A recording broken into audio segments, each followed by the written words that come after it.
In this video lecture, I would like to talk about the Republican Party. So first and foremost, let's look at some history. The Republican Party was formed by the anti-slavery Whigs in 1854. As you remember, Whigs initially began as the National Republicans in the mid-1820s when the Democratic-Republican Party split into two. One became the Democratic Party, led by Andrew Jackson, and another became the National Republicans, led by John Quincy Adams and Henry Clay. However, by the mid-1830s now, there was a separate party called the Whig Party. So the National Republicans, they kind of congealed into a strong second party called the Whig Party. This Whig Party was able to elect some presidents, but then it too broke up, and it broke up primarily over the issue of slavery. There were pro-slavery Whigs and anti-slavery Whigs. And then the anti-slavery Whigs joined up with some anti-slavery groups and formed a new party, the Republican Party, in 1854. The first presidential candidate of that party was John C. Fremont, a famous explorer. And there's a street in downtown Las Vegas named after him, the Fremont Street. Fremont was nominated for president, and in 1856 he ran and he lost to the Democrat James Buchanan. So, what was the view of the position of the Republican Party? Its main position was to oppose the spread of slavery into Western states and territories. Now, please note that the Republican Party was not the party of abolitionism. It did not advise immediate abolition of slavery everywhere it still existed. No. In fact, Abraham Lincoln, who became a rising star in this new Republican Party, even proposed a constitutional amendment to protect slavery where it already existed, but did not want the spread of slavery into Western states and territories. Lincoln was nominated by the Republican Party as its candidate for president in 1860. In contrast, the Democratic Party's National Convention failed. Southern Democrats walked out, and it so turned out that the Democratic Party was split three ways. And there were three separate Democratic candidates, in fact, during the election of 1860.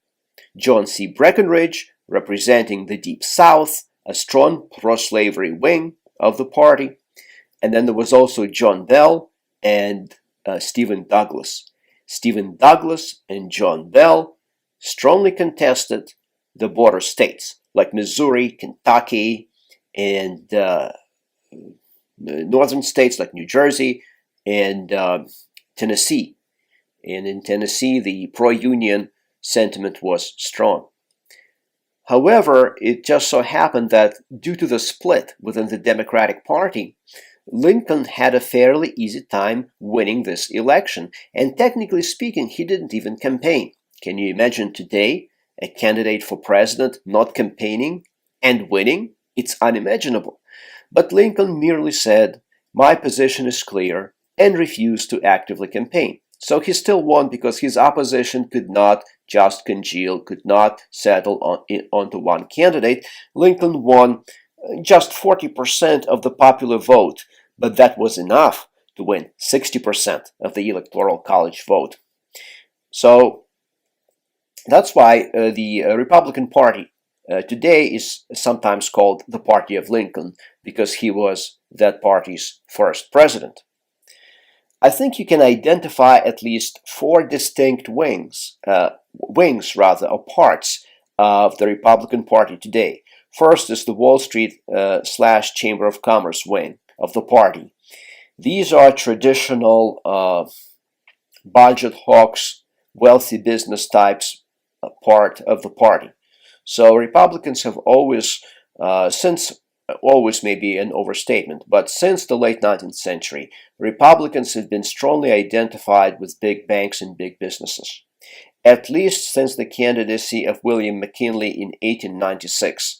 Republicans have strongly supported the industrial and financial interests, which back then were concentrated in the Northeast and the industrial portions of the Midwest.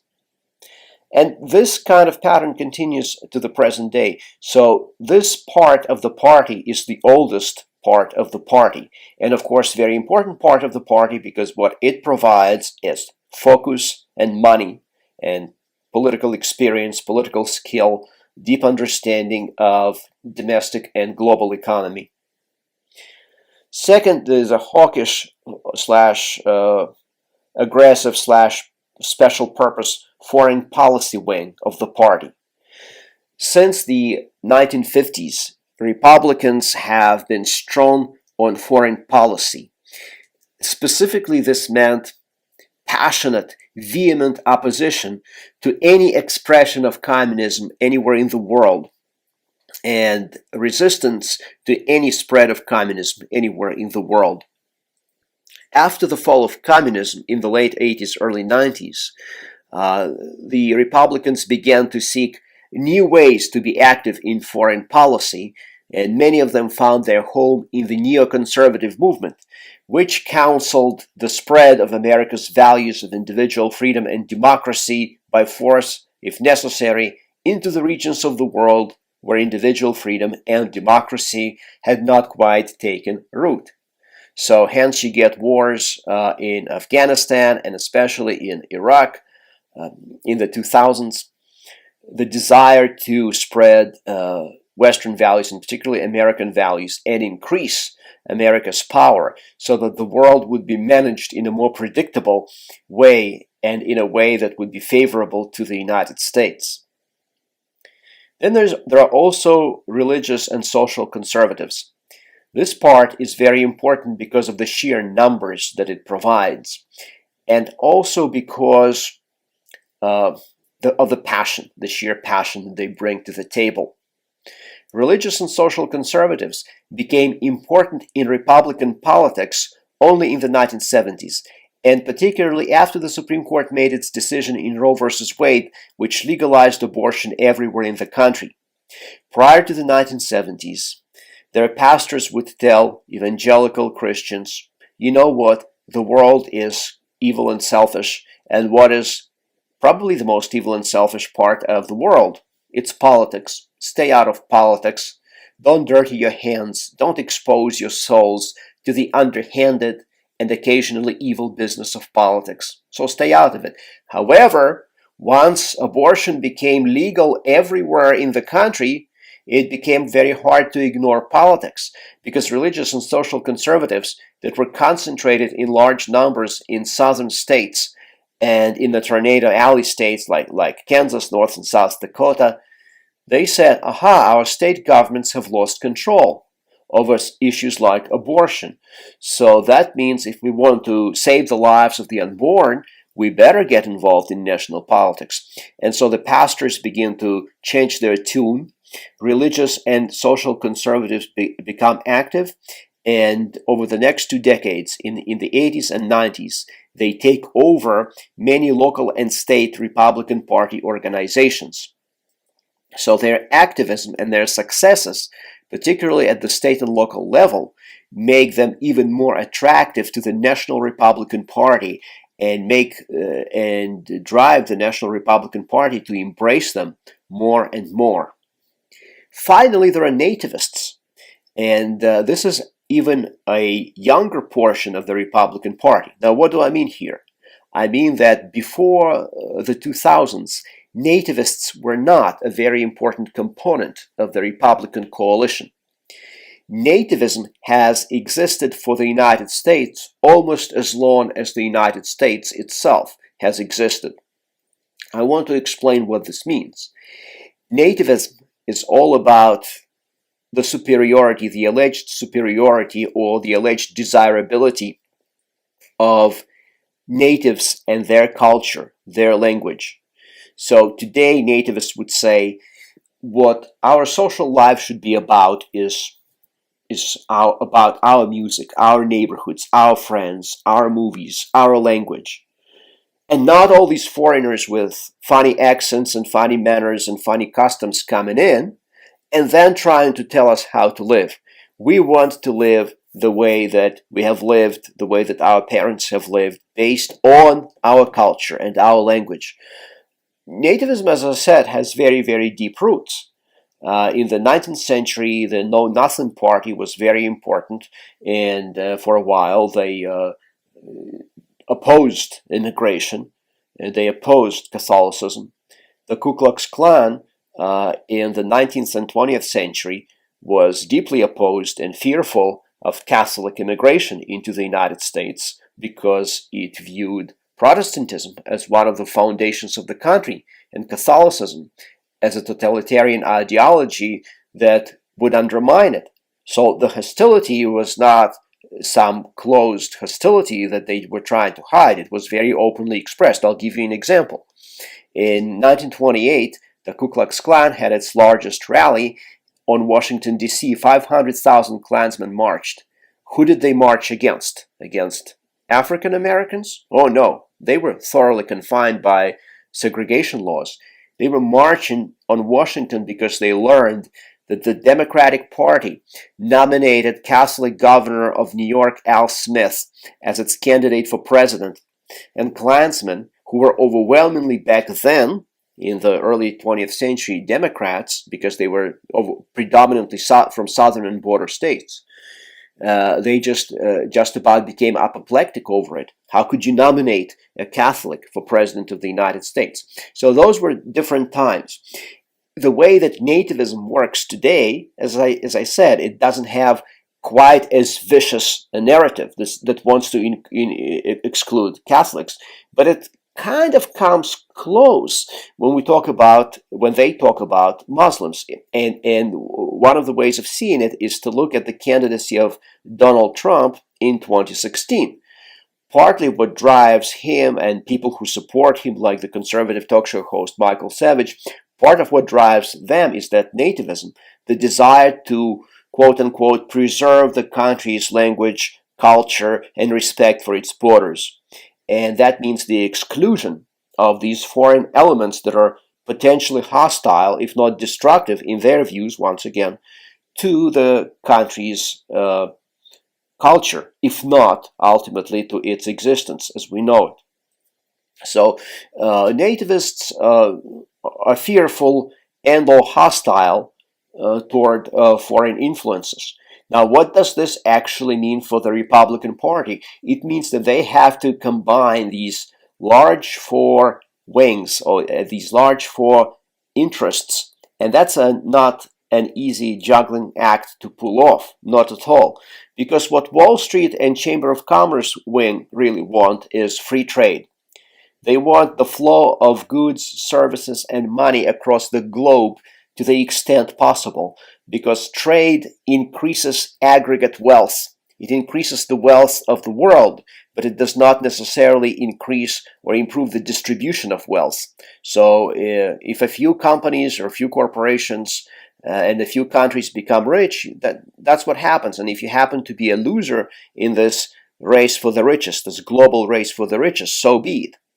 But nativists have a different perspective, because nativists are all about a particular country, a particular native land. So nativists very often oppose free trade, and they want tariffs. They want economic regulations.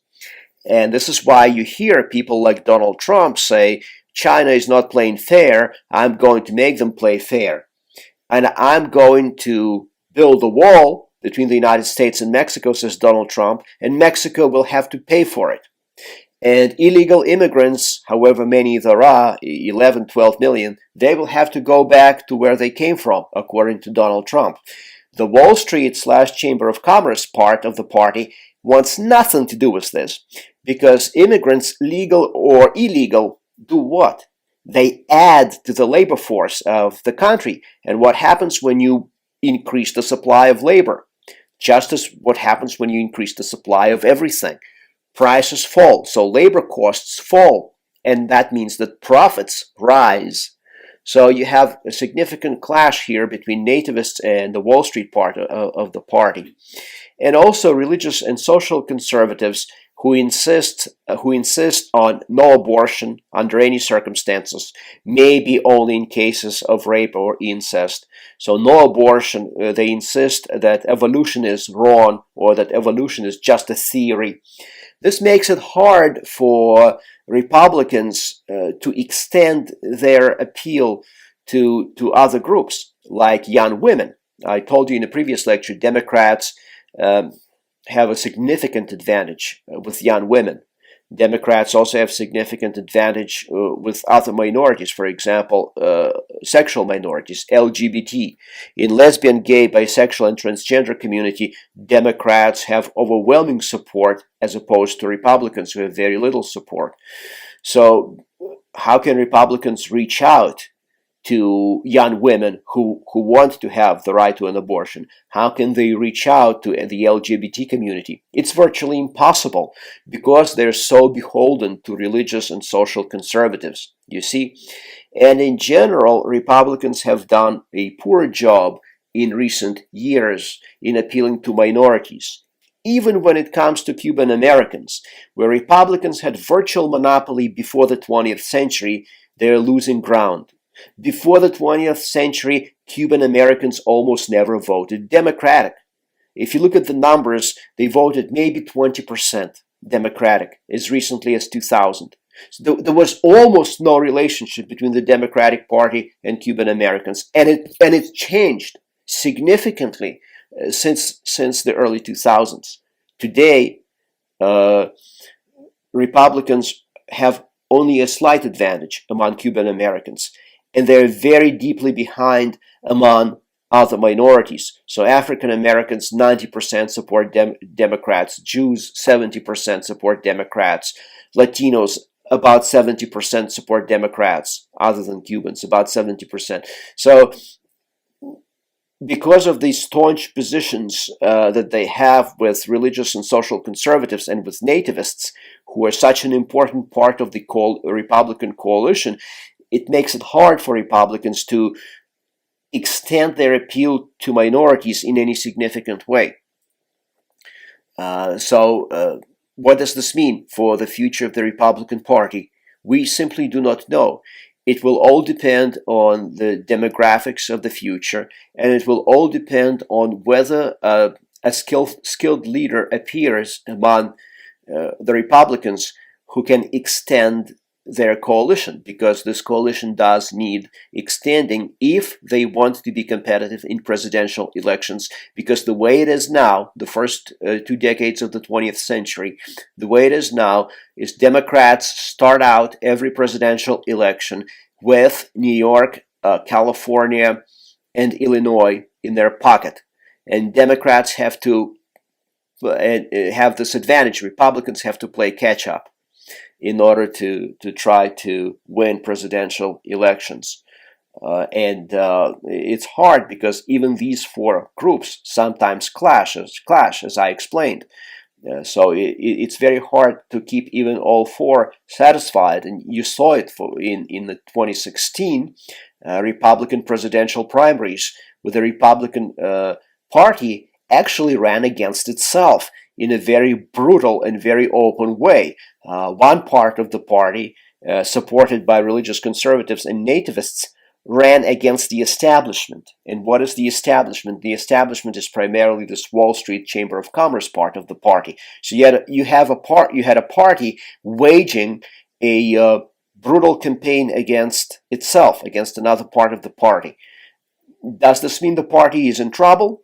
Not necessarily. They've done very well in midterm elections in 2010 and 2014, when the turnout is low, and the turnout of young people is particularly low in midterm elections. Republicans do very well. The victories in 2010 and 2014 congressional elections have been spectacular, but they cannot rely on the low turnout, and they cannot abide this division, this deep, passionate, almost vicious division within the party for a long time without going into pieces. So everything will depend on the kind of leadership they will get and on the kind of demographic changes we see in the future.